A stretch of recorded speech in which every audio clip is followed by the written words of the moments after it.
So this is the transmission out of the Latino landscape truck. This is what it looks like when it's apart. I'll go over a couple of things with you, and Eric will contact you with respect to the cost estimates.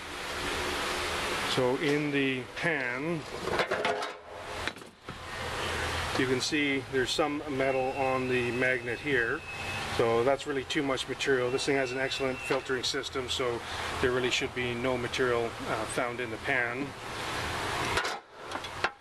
When we look at the different clutches, that's what they should look like right there. Steel plate should look like that, where there's no heat checking on it at all.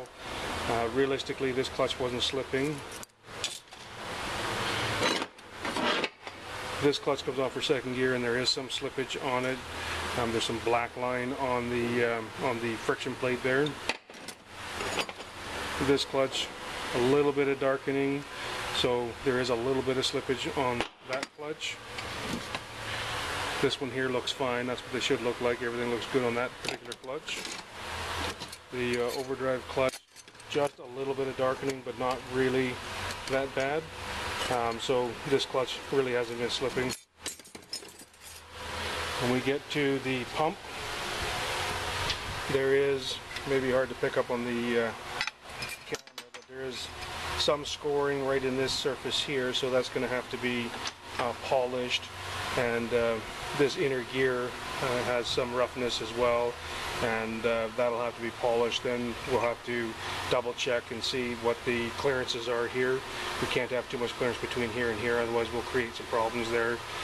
In the pump, there's also stuff to check some of the valves, make sure that we don't have any significant wear there as well. And then on the solenoids,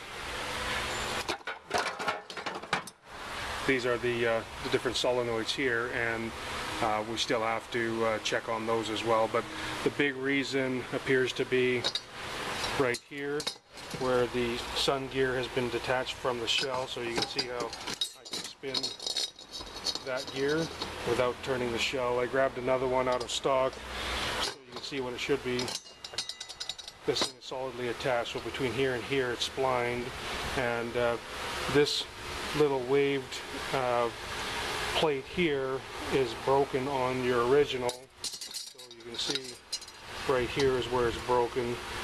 So that area right there should be together like that, and that's probably the difference between holding this gear out like it's supposed to, because it's splined on the inside and should be solidly attached. And so bottom line is that this turning is obviously why we didn't have reverse. So that's going to be the gist of it. Eric will contact you a little later with the estimates, and we'll go from there. Thanks.